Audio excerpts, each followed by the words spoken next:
Ladies and gentlemen, it's me, the Bragalack Burgundy businessman, baby, and today we're playing Kenshi. I have become absolutely addicted to Kenshi, a game that is out of the open worldness of Skyrim and the story arc of Fallout in a very unique way. Here is the story of how I tricked myself into the hardest difficulty of Kenshi.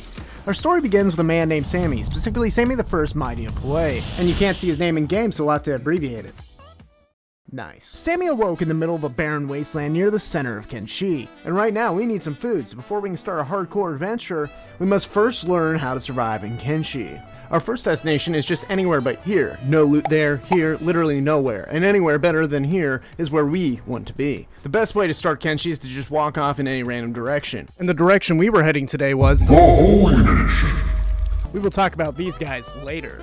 Sammy and his dog Nameless then travel across the Woken Desert to find the land of the Holy Land.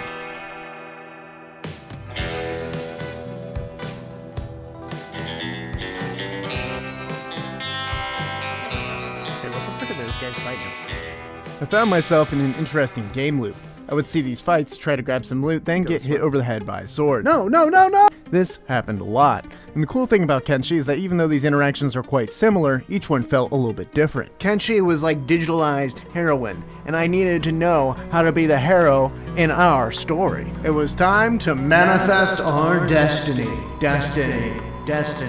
We were about to embark on a journey across the deserts, the sands of Kenshi. The ultimate venture of our hero, Sammy the First Almighty. Play. Until we found civilization. And then we found it. Wait, yo, dude, that's a place right there. Welcome to our first civilization, the Holy Nation. A fanatic group of religious, racist zealots, xenophobics. Welcome to Akron's Fist, a small town that I suppose is for fisting. Akron? There was a bar and a shop surrounded by a couple of residencies. The shop will cure Sammy's hunger. To finally feed into our Sammy's tummy, we would need to buy food through capitalism. Only issue, I don't have any money. It was time to enact our first case of civil disobedience in the fight for Sammy's life. The shopkeeper greeted me, then I closed the door, walked up to the shopkeeper, and began to slap him with my stick. Something I should have probably mentioned about Sammy. Sammy the Mighty doesn't know how to fight. Where are you taking me? No, it was a prank, I swear. Oh my god, where are you taking me?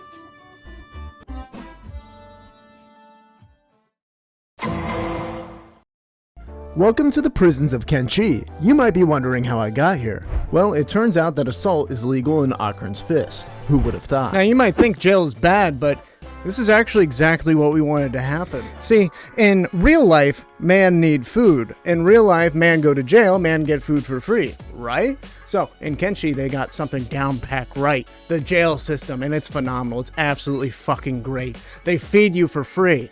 You can play your entire game, live until your old age, just by being in the jails of Kenshi. I mean, if that's winning the game is surviving, the jail is where it's at. Now, we weren't here just to survive. We were here to make a story out of Sammy's life.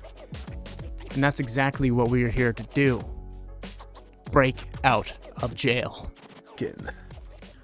Yes. I imagine he's just like biting the lock with his teeth. Oh my god. Or at least that was what I thought I was going to do.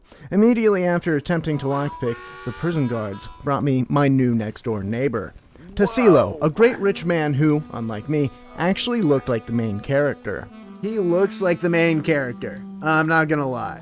This guy right here, main character. This guy looks like he's licking his own balls. Main character, guy licking his balls. I want this Chad in my squad.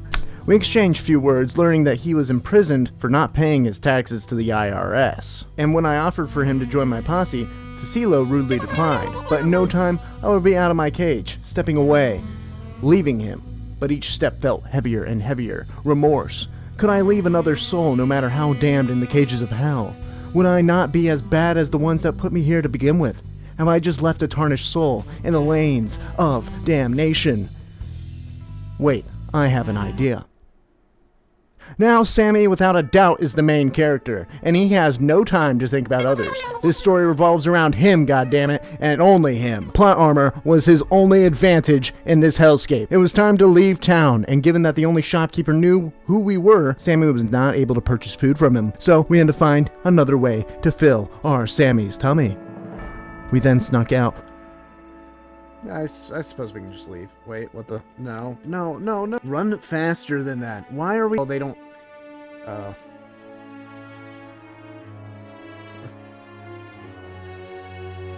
What?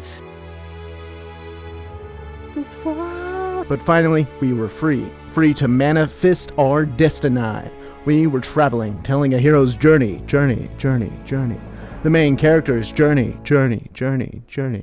And then something peculiar showed up over the horizon. We found a farm on our way through the south of the valley. There were a couple of warehouses that could have useful things in them. I remember from the Ocar's Fist that an open door typically means someone is inside. Each time I tried to close the trader's door, he would come by to open it. So I knew I should probably not go in the right warehouse. Instead, I would sneak by the farm animals and the snoring homes to the leftmost building. The door was unlocked and we went in. We raided the warehouse, acquiring some bread and some small commodities such as chain metal sheets. Now, we have acquired food without the expense of being sent to jail. Everything was uphill from here. Or so I thought. We even got a really good backpack from a surprise wolf attack, taking down a wandering traitor. We were once again on the road. We needed to find another settlement that would allow us to slip into a local bar to sleep, to heal. Searching for a bigger, better, safer place to potentially call home. On the road again, Sammy was traveling to civilization, this time with bread and merchandise for sale. We found our way to a new settlement of the Holy Nation. Blister Hill, the capital city of the Holy Nation. Holy Nation.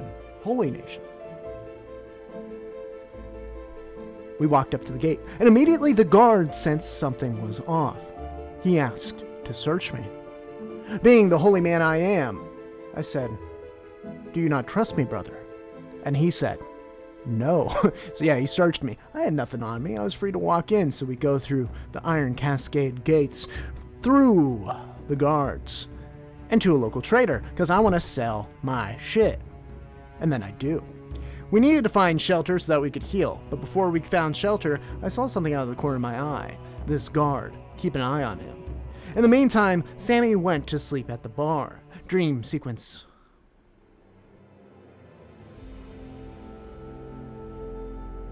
It hit me. I've been doing robbery all wrong.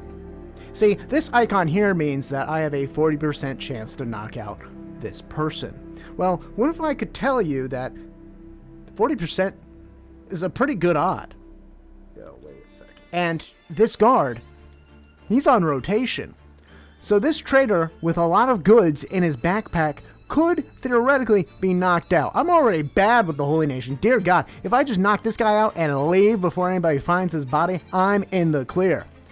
Only issue, somebody found his body. Now we're on the run, on the ropes, going places that aren't here, because here we go.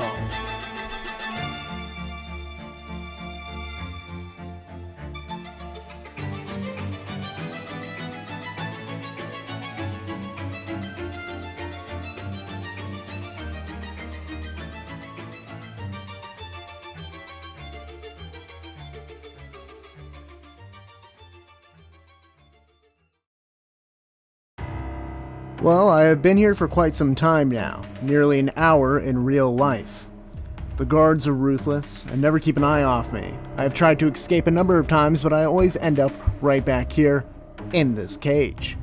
Kenshi even threw in a bug that made this prisoner never lose sight of me, and he would always snitch whenever I would try to escape. I would try to escape, then the bug man would call the authorities, and then I would be slammed, tackled, and thrown back in this goddamn cage. Over the course of my time here, I learned a couple of things. The Holy Nation's people are a cult, and they will keep me alive until I age myself to death. This is not where Sammy's journey will end. I would write down when the guards would wake up. I would write down when they would switch for those who would sleep. And in the midst of me processing all this, someone interesting walked in.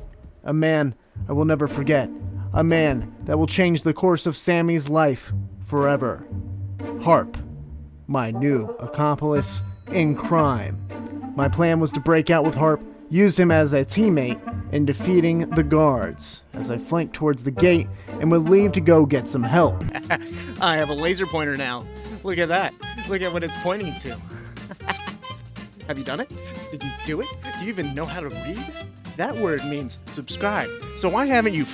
On a real note, thanks for watching. Check the Discord and the link in the description. I want to thank my Patreons for funding my videos. And please have a brackalackin' day.